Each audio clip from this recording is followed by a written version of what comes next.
Well, Ecclesia, welcome back. And we are continuing our series where we're exploring and unpacking the rhythms of Ecclesia. And in this session, you get to drop in on a conversation of what it means to be hospitable. I love the conversation that comes of this because this is another one at Ecclesia that I think helps define and shape a lot of who we are, but it also can get to be misunderstood. And so you're gonna get to hear the difference between what does it mean to host and what does it mean to be truly hospitable. And my hope and prayer is for us that as we embark on this conversation, that it just opens us up, that it makes us people who are so much more ready and able to welcome people into our circles and into our lives and welcome their perspectives, their experience, to be people who listen really well. So Ecclesia, thanks for being here. And I hope you enjoy this conversation.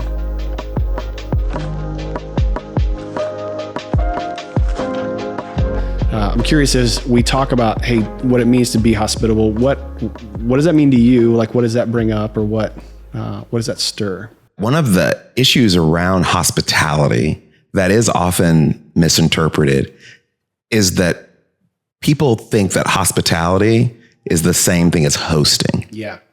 And so even when we say like things like have a meal with someone, that kind of can be open to the interpretation of like having people over and hosting them. And like I've been around long enough to know, and I'm sure some other people have had this experience too, that really great hosts, there are some really great hosts that are terribly inhospitable, right? So I remember a time when our family was invited over to someone from church's house when we lived in California, and he really wanted me to get into hockey, right? And I'm just not ever going to be in hockey. But he had started this game and put it on television, and he was hosting us, and we came in and he told everybody exactly where to sit. And what he was doing was like trying to get me the best angle, the best experience to watch this hockey game. But it was very inhospitable because there were so many rules around having to watch. And you've been to somebody's house, like take your shoes off. You can't go in this room. You can't do that. That's a hosting mindset. Like making sure the house is clean and the table is set and the food is perfect is a hosting mindset. Hospitality is radical openness to the other. Yes. And that other is a person who's not just a different person than you, but other than you. That is in some ways, and in some demonstrable ways, extraordinarily different from the person that you are. Yeah. So maybe it's someone that's from the other side of the political aisle, or someone who's in a different socioeconomic standing than you, or an educational standing. That's what it means to be hospitable, to have an openness to the people that both culturally and maybe even instinctively you would be closed to. So if you find yourself uncomfortable, for whatever that means to different people, around certain kinds of people, opening yourself up to those people is what it means to be hospitable. Having your friends over for a cookout is hosting.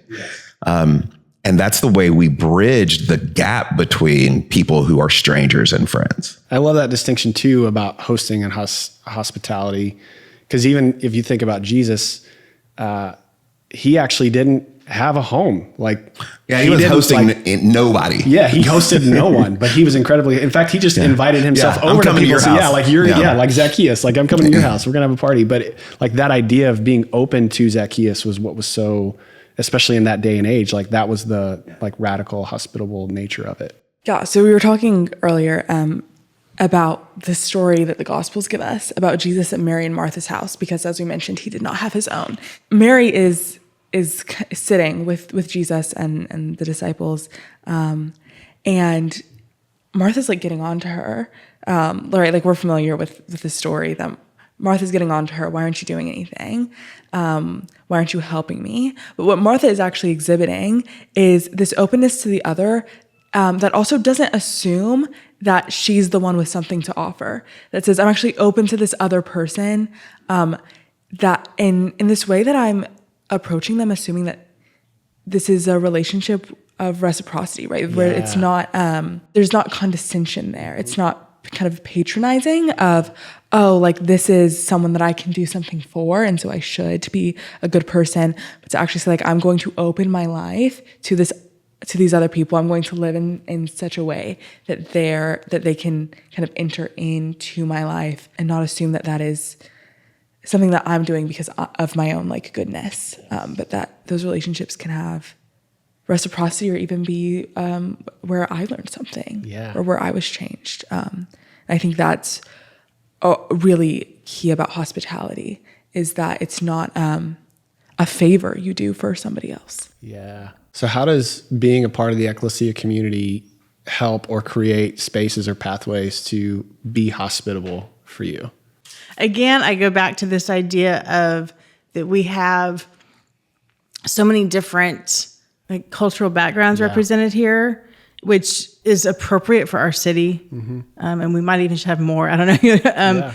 But again, being willing to listen to someone else's perspective. I know that we all kind of come with our own kind of like pet issues, right? The things that are really important to me, the things that keep me up at night. And that may or may not be the thing that keeps you up at night, right? So I think of just being open to what is really meaningful to the person next to me, and then adopting that as a part of the work that I consider to be important in the world. And some of it's just knowledge. I give this as an example, like if I were not at Ecclesia, I don't know that I would have a great knowledge of what's happening in Venezuela and Colombia, like over the last decade. Like that's something I really have learned about from a small group of people who had connections there, right? And then to find out that we have many people in our congregation who are from those countries, and that's been a concern for them for like most of their lives, right? So just learning about, I think, situations happening or things that are important to other people and allowing that to then become part of my concern, I think is one way that we open ourselves to God's work and to this idea of allowing for other people to be a part of our development. And I think in a lot of congregations I've been a part of where you don't have that kind of diversity, you don't have those experiences and you don't get to hear other perspectives on the world. And I just think that makes you more open. And it gives you more compassion for those people that maybe you haven't thought of before. No, my thought about that was that one of the great things about practicing hospitality in a city, like Rochelle said, that is as diverse as ours, is that wherever you find yourself on the map of whatever you're looking at, whether it's education or economics, or whatever, like there are people on all your sides who are different. So I remember coming out of a gathering at Westside and talking to a young mom who the world would look at and think, this woman has everything. Like wealthy, young family, like all of the things that American society and culture tells you are what you should be striving for. And standing there in the parking lot with her for about 20 minutes, just hearing about what was happening in her life and in the life of her family, and walking away from that conversation thinking, like, this person also is very different from me, has had a different journey. And that story, her story and her family story, is also worth hearing and having an openness and empathy toward. Do some people have more resources to deal with some of their difficulties than other people do? Of course they do. But that doesn't make any of us any less human. And it doesn't make our pains any less stressful or hard. And so one of the beauties of our community is that there are people all around us for whom whose story can expand who we are, if we are willing to sit with them and listen to them. Yeah. I find that so helpful too, being a part of the Ecclesia community, for the same way I can think of a season in my life when we lived in Colorado. And if you looked at like where we lived, like who lived around us, where I went to school, where we went to church, like it was all the same. Like everybody looked the same. Like it was very homogenous. And coming here, that's been completely the opposite. And it's true at church, but it's also true of like, man, if I get an Uber or something like that, like if I have the wherewithal to just not just check out, like I can actually listen and get a whole story and a whole perspective from somebody from very different backgrounds. And so even just being a part of the community and saying like, hey, we're going to do this, helps me sometimes slow down in those situations. And you don't have to look far. Like, you don't have to look hard in any pocket of the city to find folks who have wildly different experiences. I love it.